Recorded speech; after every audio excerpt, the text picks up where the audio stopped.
Hello, hello, and welcome back to the Yvonne Nobles Show. Today, we are so honored to be joined by Shane Bird, life coach, all the way from Australia. And he's going to share some wonderful insights with us on the importance of having a life coach. Hello, how are you today, Shane? Hey, Yvonne, thanks for having me. Great to be here. Excellent, excellent. It is our honor, truly. And we always start with a little bit of an icebreaker. So if you could do us the honors and tell us something about you that most people do not know, a hidden gem. Yeah, so most people in this space don't know that I was a rodeo bullfighter for 19 years. So traveled mostly in New Zealand. I'm actually from New Zealand. Only been in Australia a couple of years, but traveled New Zealand, Canada, and Australia fighting rodeo bulls. So something that most people in this space don't know about me. Wow, wow. Any favorite rides or misadventures that come to mind?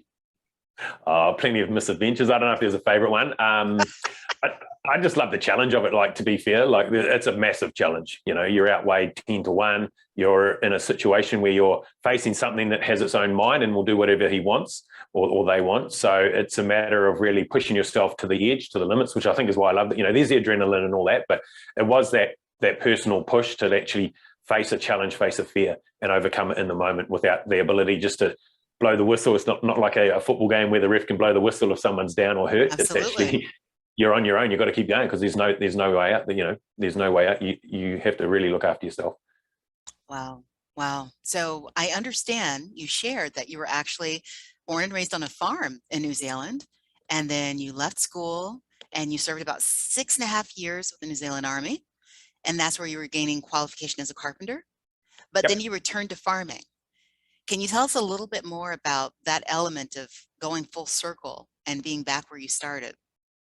Yeah, it was like I was at school. When I was at school, I was really lost, didn't have much direction in life, didn't really feel like I fitted in anywhere, didn't Mm, know what I was going to do. And the opportunity came up to join the army when I left school. Well, really, I was at the end of getting near the end of my high school years, and I was like, well, what am I going to do? Am I going to do the final year, or am I going to go leave and get a job? And I didn't really enjoy school.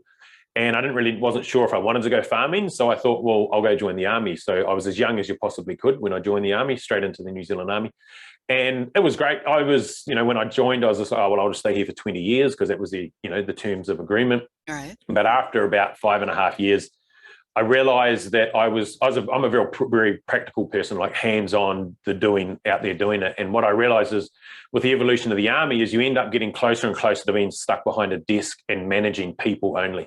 And Mm, I didn't really want that. So I sort of thought, well, actually, by then I had had the itchy feet to go back to the farm and, really enjoyed the lifestyle of the farm. So I packed up in 2003, packed up from the army and went back to the farm, back to mum and dad's place and just started working back on the farm there and evolved to working on many other different farms, helping other people there, but also using those building skills. Like you said, I got my carpentry apprenticeship in the army. So I was able to use those skills alongside the farming skills as well. So I built a lot of farm sheds, wool sheds and stuff like that as well while I was farming here.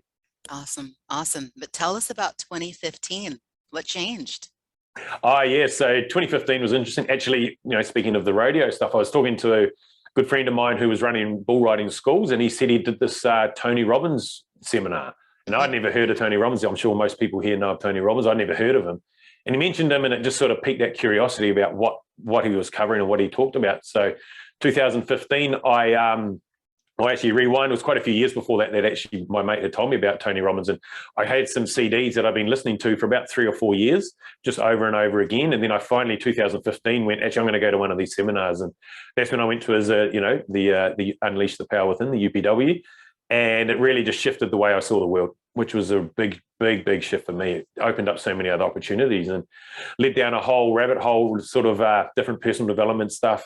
Went to the UPW every year, -1 since then. And Wow. just that constant, immersion and learning and raising the awareness. But it led me down a whole different line of personal development, which I came across neuro-linguistic programming, which is NLP. And it really taught me how to understand how people think, not what people think, or for myself first, how I think, what's created the way that I think, and not what I think. Because people think what you think is the problem. What the problem is the challenge right now, but it's not. It's how was that created, and how can you intercept that and change that so it doesn't play out in the future? Which, like I said, the NLP gave me those tools, and then from there it was sort of I was only doing that for personal development stuff. It was all for myself. And then I realized, shoot, these skills are really valuable. I'm going to tell people about it. And then people go, hey, I've got this. Can you help me with this? And I go, well, these are some things, some tools or some strategies you can apply there. Led me to, hey, people saying, hey, can I pay you to help me? And I was like, sure, righto. And then next thing I'm like part-time coaching while I'm still farming, and just realized it was so fulfilling. Like there's so much fulfillment out of helping someone else transform their life. Because what I realized, if I help you transform your life, you're going to help other people in your life as well. So me helping one really helps 10, massive flow on effect, the ripple effect. So then 2020, decided to move to Australia to be with my partner, but that's when I went full-time coaching. So the last 2 and a bit years, I've been full-time coaching now, and it's just massive amount of growth, and not just for myself personally, not just for my business, but for other people that I engage with and connect with, which is how we met, isn't it? So absolutely, it's a phenomenal really world. It opens so many it's doors. crazy. Yeah. So curious, I'm going to take it back a little bit to around that time that you were just discovering, the UPW events. You mentioned that you were struggling to make sense of why you felt you were holding yourself back. What was the trigger? What was the thing where you realized something needed to change? Was there any specific event? It would have been that first UPW. That was just where the way that Tony explains it, it's just like you're just so much more aware of what's happening in your world and what you're not seeing. Really, actually, that's probably what it is. It's what I wasn't seeing. Got it. Like people get caught in a problem and then they try to handle the problem from within the problem. But, I think it was Einstein said you can't solve a problem with the same level of thinking that created it, right? Mm-hmm. So I was just going through life with the same level of thinking. And then through UPW, it was just like, actually, there's different ways to think, different ways to observe it, which is my big thing now is awareness. Like, what's your level of awareness around your life right now? Because whatever you've got is just based on the awareness you have. And if you want to expand and grow and become more, you have to stretch that level of awareness. So how are you stretching your level of awareness? And that's exactly what happened in UPW. And it just evolved. Like I say, they just went to another one.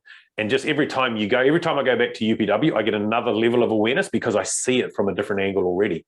And you pick up, like, it's pretty much the same 4 days, just about word for word in the same order. So, but you're just hearing something different. You're seeing something different. You're thinking something different. And it's just like, wow, this is actually another level of something that I can use in my life to evolve and become more.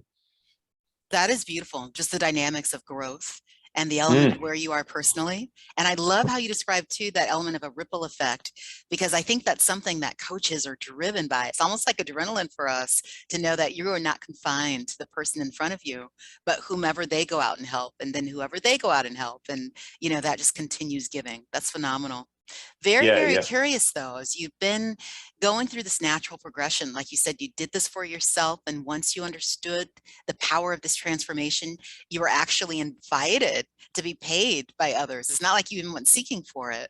Can you tell us about any roadblocks that you had to overcome along this journey? Oh, there's been many. The first one was really, it actually was accepting that money from people, like on a financial roadblock. It was like, for two reasons. All the stuff I'd done in the farming industry, and that was like, you do the work, I was paid by the hour. So you do the work, you log your hours, and then you're paid, right? And then when I start coaching, people are giving me, so what I'm saying is I'm creating the value and then paid in return on the value I've put out. Now, in the coaching space, like people were like, here's my money, here's thousands of dollars. So I'm paid. And now I have to shift the focus to actually, I need to make sure I add enough value to fulfill that payment, right? So that in itself was the very first thing I had to really shift. I was like, wow, this is a different environment for me. And it might not sound like much to people, but when that happened, I was like, far out, this is a different feeling. So like it put a different level of pressure on myself to deliver. Whereas before I was like, I'm just going to work and show my value. Now it's like, oh shoot, they already see the value. It was kind of like I had to prove the value. And that in itself took a little mindset shift, to get that going. Then the next one is obviously the a little bit of the imposter syndrome of who am I? Who am I to be able to go out and give this advice? And really that comes down to one, you got to live by example. You have to be able to live by example. The other thing is like people only invest in you if they see value in you. So for them to see value in me means I project the value they require.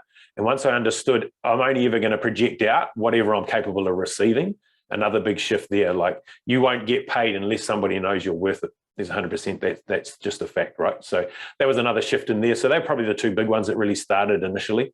Had to overcome those, And did you find that this was something that you worked through on your own, or was that the point at which you're like, wait, I think I need some outside help to get me past these blocks? Yeah, initially I worked through it on my own and it got some sort of level of change, which was great. Hmm. And it would have been okay. But however, once I got myself a coach and was able to work through it more on an in-depth level, I was able to really maximize that 10x the outcome of that rather than just sort of chipping away at by myself, stacking it by myself. It was just like a massive boost.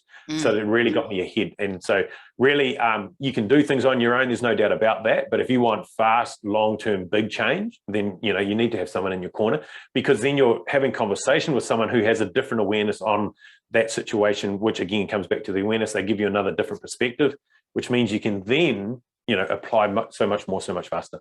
Love that. So, given that, as we all know, the only constant in life is change, what we're talking about when you go and you get that assistance, that boost, in essence, what you're doing is you're collapsing the amount of time that it takes for that change to happen for you. And I love how you described, just the difference between punching a clock and almost becoming the clock. It's like you had to embrace an Mm. entrepreneurial mindset. And that's where a lot of people really trip up. It's very difficult. In theory, it seems easy that you can be the boss, but that aspect you were describing about the difference in the money and those shifts, they can seem microcosmic, but they are so huge and you don't feel it till you're in it. It's almost like quicksand. So, Yeah, yeah, yeah, exactly yeah. right. Yeah. Wow. So far, with everything you've done, which accomplishment would you say that you're the most proud of? What actually brings you the most joy? I've seen the internal shifts that I can create for people, especially ones that are been challenged for 20 years, like, oh, hey, I've had this since I was 5, or I've had this even 30, 40, 50 years. I've Yeah. coached people that are in their 60s, right? That have had a problem since they were born. Like literally the day they were born, mum was taken away. So they felt abandoned, right? So they've had this feeling of abandonment for 60 something years. So to be able to get that internal shift for them so that they can no longer let that hold them back, that's the greatest accomplishment I think I've ever had. Yeah. Wow. Wow. And it's quite interesting that, while the pandemic has heightened so many people's levels of fear and anxiety, you actually did a big move during the pandemic. You said that's when you went from New Zealand to Australia, correct? Yeah, well, yeah, it was we moved here in January and we went into our first lockdown in Sydney here in March. So had sort of a couple of months to get settled. And then it was like, I was at that stage, I was all about coaching one-on-one in person, right? Mm, Like face to face. And then we were not allowed to leave the house. And then I'm like, well, what am I going to do here? And right. I did the initial thing, oh, this is just going to be 4 weeks. I'll sit tight, had enough financial backing there, in the background to be able to do that. So just sort of was pottering away, wasn't doing much, but then very quickly realized that this is going to be longer than 4 weeks. Yeah. And that was the point where I got my coach as well, was right about that time. And he showed me how to leverage everything and go online. And subsequently through that, it's really made the business grow and flourish, because I would have been stuck. I would have gone down. I would have gone down with the ship, with the COVID ship, if I just tried to sit tight. Now I coach people from all around the world, mostly New Zealand and Australia, but I've had clients in the UK, in Ireland. I've coached people in Canada, the US and stuff like that. So definitely makes a big shift to be able to apply what I know through the online platform. That's beautiful. Beautiful. So when it comes to keeping yourself lifted and motivated, especially when the world was pretty much immersed in a lot of darkness, how is it that you stay afloat? What is it you do when you feel like you're running on E? Well, probably goes back to those bullfighting days, is no one else is actually going to come and save me. It's all up to me. I Right. have to do whatever it takes. So I'm not going to have a pity party for myself or a situation that I'm in, because if I do that, I'm wasting time and energy focusing on what's wrong. Whereas I could be focusing time and energy on what's my next best step, rather than talking about, oh, this is, my life shit, or, this isn't the way I want it. That's cool. It's good to know that. But what are you going to do? Like, Mm. what are you going to do when you're down in the dirt and you're about to get run over? Because Wow. if you're on your own, you're on your own. That's absolutely brilliant. It makes me think of the whole glass half full, glass half empty. It's the exact Yeah. same amount of water in the glass, but it's all a matter Yeah. of shifting the perspective and how you look at it. Is it something where you're a victim, or is it an opportunity? And, Yeah. I love how you've had the real life experience of a bull rider and trying to figure out, once you're on the floor, how do you get up? And you got to move fast, because I Yeah. think for a lot of women, which is typically the audience I have interactions with in my coaching, there's that whole damsel in distress that as a child, you're thinking someone's going to come and save me. And you realize, Yeah. no, they ain't. You know? And even if they're on their way, why wait? You know, do something for yourself that puts you in a Yeah. position to be that much more ready when Prince Charming shows up. So I think it's really, really good that you're pointing that out. Wondering too, what are you working on currently? Do you have any new projects that we should be on the watch for? A few things happening at the moment. I've actually just launched an online program, which has so really been focusing on getting people into that, which is it's got online video modules for people to go through in their own time. And then I do fortnightly calls, live calls in a Zoom setting to be able to help guide people through the modules and stuff as well. So really focusing on that, but thinking long term. I'm currently working with my coach, my NLP coach as well, and becoming more involved in presenting NLP and teaching NLP to the room. So for example, 5 days last week, we had a master practitioner training with 60 coaches in the room, and I was able to teach a portion of that. And that's been happening over the last 6 months as far as the teaching aspect goes. So next year, I'm really going to focus on becoming a highly skilled trainer in NLP as well, to assist my coach, Tony, alongside that as well as the other coaches that are in that space as well. What was that experience like for you last week with being in the room of 60 and having to contribute? Oh, it's awesome. It's really, really cool to be able to teach people what's really elevated and grown my business, because I teach the breakthrough intervention method, which is like a full personal breakthrough that we can put people through in 8 to 10 hours to completely shift the way they see their life. So then again, raise the awareness of what's actually happening in their life. And for me to, I've done over 65 of those interventions personally, and to be able to teach 60 people at once how to do it was really, really cool, because then they subsequently, the 2 following days, worked with each other in pairs and then changed each other's lives. So, really fulfilling to be able to not just do it in a one-on-one aspect, but to be able to, again, just help 60 people. So then they will subsequently help 10, for example, each. 600 people I've impacted, in a short period of time. So it's really, really fulfilling to be able to do that. Wow, more of the quantum leap and that exponential reach. That is fantastic. So are there any specific experiences that you can share, one of your clients or something you've encountered that almost seemed to be otherworldly, the type of transformation that you were able to help facilitate for them? Yeah, there's been lots come through that breakthrough intervention method I spoke of. There's been lots of that come through with those clients. But on a personal level, I actually remember, I always thought there was something wrong with me and that I wasn't right. And I remember, and actually it was in the UPW event again, where I just had this realization that actually I'm okay. I'm actually okay. Everything that's happened is fine. It's fine the way it is. And who I am and where I'm at right now is actually okay. There's nothing wrong with me. I'm not broken. It was a massive realization, just a massive energy dump. And from then on, that's when I was more like, cool, I'm going to actually go out and do what I want because it's okay. I don't have to please anyone else. I don't have to do it for anyone else. I'm actually going to do it for myself. And then by improving myself, it means then I'm going to subsequently improve the lives of my kids, my family, which is really important. And then why is that important? This is the biggest reason why I do anything, is because I want to break those generational behaviors that are passed along. The things that our parents taught us that weren't really desirable or favorable or great. If we don't break that cycle ourselves, we're passing on that responsibility to our kids to break it. And for me, a lot of it was around anger, anger and frustration and outbursts like that. So I've really been able to work that because I saw it coming out in my kids when they were, they were younger and teenagers. So now I'm still working on helping them resolve that, but at least I've resolved it in myself so that by the time they do that, when they have kids, they won't pass that same trait on. And like I say, if we don't break those generational cycles, we're passing on that responsibility to our kids to do it. And that's not saying mum and dad and my grandparents were, I don't blame them for not doing it. They just weren't aware on how to do it because that was what they were ingrained with when they were kids. Absolutely. Yeah, I love how you put that spin on it. These generational curses, they're just so heavy to carry. And the thing is, the majority of people aren't aware that they're even weighed down or loaded down with them in the first place. But the moment you gain that awareness, then you realize there's a choice. It's either you break it or you continue.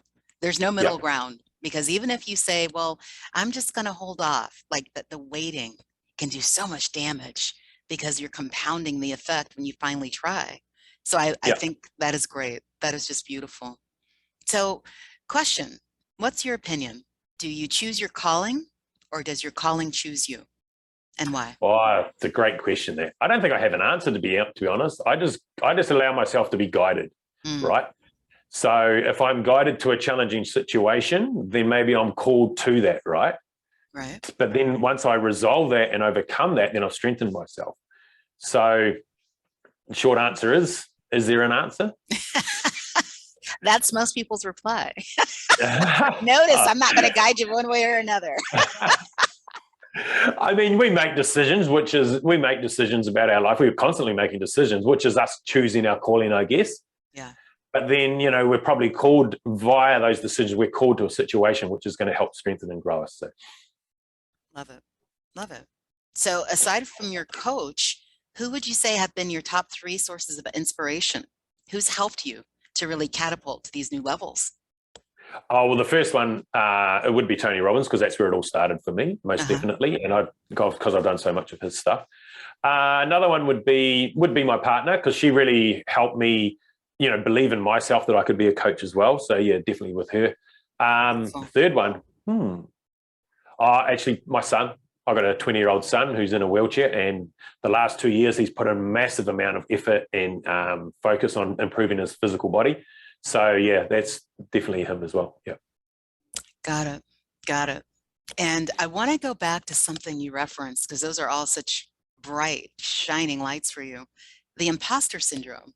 It feels like that's one of the foremost limiting beliefs that keeps people stuck. What was it that got you to say, yeah, that's not going to keep me down? How did you break through that?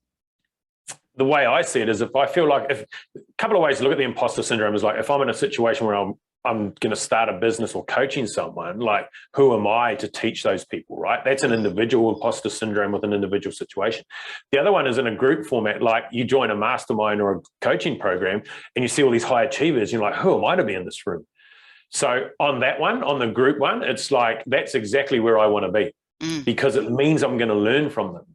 If I remove myself from those situations so that I'm the smartest person in the room all the time, then I've stopped myself growing. I've stopped myself being exposed to having more awareness. So I'm constantly seeking out which rooms, what environments can I put myself in with people that are operating at a higher level than me, because you'll never be criticized by someone who's operating at a higher level of evolution than you are. You're only ever criticized by someone who's below you, right? Because they probably have that imposter syndrome of you. But that's okay. It means they see value in you, which means you can guide them. And if they want to come and seek your value and absorb that from you, that's great. If they want to criticize you, then that's cool too. That's on them. It means they're holding themselves back.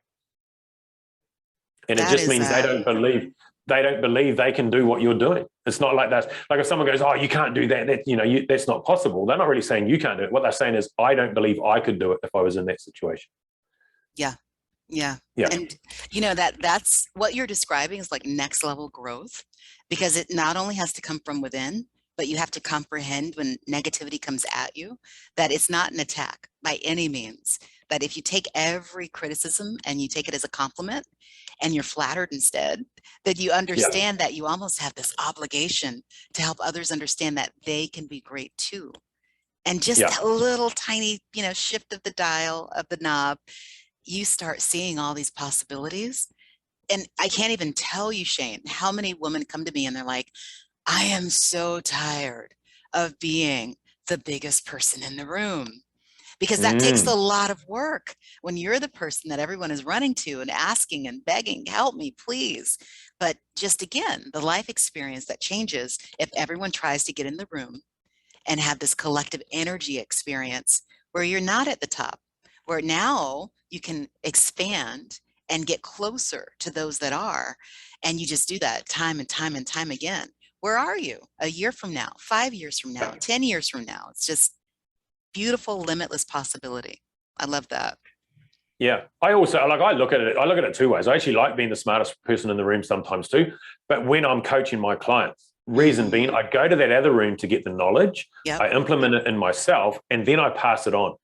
Because if I just grab it and implement it myself, then that's selfish, right? Yeah. Like if I fill my water tank up and then it's overflowing, but there's no one to give it to, then what's the point of filling the water tank? I've got to water the family, water the community as well. And the more I can, again, it comes back to the more I help them, the more other people in their life change as well. Love it. It's thriving on that central component of what really drives us, that there's more happiness in giving than receiving. So there is this element of filling up. But then it's kind of like if you let a car sit in the yard, eventually that gas is going to dissipate anyway. So you might as well use it on something, use it to help drive others. And whether that's the next generation or just someone you see who's struggling, the moment that you use what you've got to help lift somebody else, well, it's Yeah. reciprocal. It's almost like you immediately get lifted too. And Oh, I mean, what's exactly. better than that? Yeah. Value out equals value in, Love 100%. it. Love it. So curious, at what point do you think that you were first bitten by the entrepreneurial bug? I know you mentioned your partner was instrumental in helping you understand you could be a coach, but when was it that something just took hold of you and said, I'm not punching the clock anymore. I'm going to go and I'm going to run this thing. I'm going to have my own business. There'd be a couple of things. When I was farming, I set up my own company and I started to become a sole operator. So I was contracting myself out. That was my first step into like, actually, I'm going to take control of my life. I'm going to work for who I want, when I want, for how much I want. And then that was the first time. So that sort of gave me a sort of a step into that entrepreneurial type world. Then when I set up the coaching business full time was definitely the biggest one though, where it was like, actually, I'm going to be complete full control. I'm not going to go and seek work from someone else by the hour. I'm actually going to create my own environment, create my own programs, and be in control of all of that. So that was, that would have been then. So January 2020. Wow. Wow. Well, before we started rolling, I teased you about the owl on the wall behind you. Anyone who's been in a virtual room with you knows what I'm talking about. And you said that you jokingly refer to it as wisdom. And you've indicated today that you allow that to guide not just your words, but that you're on a mission. You're sharing this wisdom with the world. And I Yeah. wish you nothing but continued greatness in that. My last question is one that's more of a hypothetical. And again, just like with all these questions, there's no wrong answer, but very curious to know that if you could go back in time, let's say 20 years, and you had just 2 minutes to confront your younger self, what are you saying? Oh, great question. It's going to be get a coach, actually. Get someone to help you understand your mindset. Yeah. And if you'd said that to me 20 years ago, if someone had said that to me 20 years ago, I would have been oblivious. I wouldn't even have heard the answer. Like I just would have been like, if you'd said coach, I would have thought of my rugby coach, right? But I would say get a personal coach, someone who's going to help you understand to maximize the use of your mind. Love it. Love it. Yeah. Well, it feels as if a theme for this conversation has been all about awareness. And the fact that, like you said, even the very definition of what a coach is 20 years ago, you'd been like, very different place. And so the challenge for all of us is to keep growing and to keep striving to be bigger and better than we were 20 years ago. The real intent of that question is as a parting gift, is something to give yourself 20 years from now as you look back and think, what do I need to keep doing differently? And you're already living it. Not only do you have a coach, you are a coach. And that is one of the best gifts that you can give to anyone who crosses your path. So do you have any closing words of advice or encouragement you'd love to give to our audience? Oh, look, it's kind of like my catchphrase that I use the end of all my content is the only limits you have in your life are the ones you choose to hold on to yourself. And sometimes people hear that and go, no, I've been affected by this and that, the COVID and the government and the community and the floods, the weather, the environmental impacts and stuff. Yes, but what happens to us isn't our fault. How we respond is completely our responsibility. And we're way more powerful than we believe. Once we broaden our awareness and go, what else can I do in this situation? Instead of just going, oh, this is what's happened, I can't do anything, is actually, what can I do? What's the one thing that I can do that's going to get me 1 mil, 2 mils ahead of where I am right now? Because people just want that instant gratification, right? They go, oh, what can I do? What can I buy to make me feel great now? That's nice. But we buy the clothes, we buy the car, we buy the treadmill. And then 3 months later, the treadmill's in the corner of the garage. 3 weeks later, the car's got a scratch on it. 3 days later, we've worn the shirt or the pants or the new piece of clothing and it's back in the wardrobe and we never wear it again. Because it's that instant, oh, I'm going to feel good now. But stack the little things, grow yourself and become more so that no matter what the challenge is, you can handle it, and you can. And if you don't know the way, just ring someone and ask someone. Yeah, it's communal. It's communal. Words of wisdom indeed. And, it's so profound. It makes me think. I often joke that as women, there's a lot of emphasis on what's on the outside. So how do you look today? How's your hair? How's your nails? And what shape are you in? But no one's asking, how do I feel emotionally? Where is my mindset? Where's Yeah. my mental state? Those things are intangible, but the dividends are so much bigger when you have them maximized.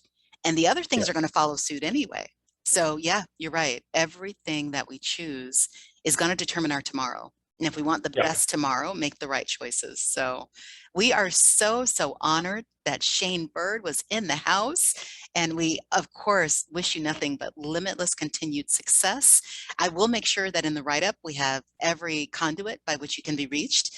Is there any specific spot that you want people to go to find you?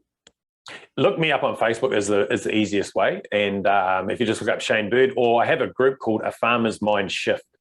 So if you just type in A Farmer's Mind Shift in the Google, in the search engine on Facebook in the groups, then it'll come up there. And yeah, that's where I put up most of my content is in that group as well as on my profile. So yeah, send me a friend request. I'd love to hear from people. Amazing, amazing. Well, you heard it here, peeps. Reach out for assistance, up-level your life, live each day to the max. And thank you, Shane, for being our guest. Thanks for having me. Thanks so much for watching. Be sure to share this video and like, comment, and subscribe. You can find us on Instagram, Facebook, and Twitter at NewYouWow. Until next time, stand tall in your power and remember, your belief in yourself is your superpower.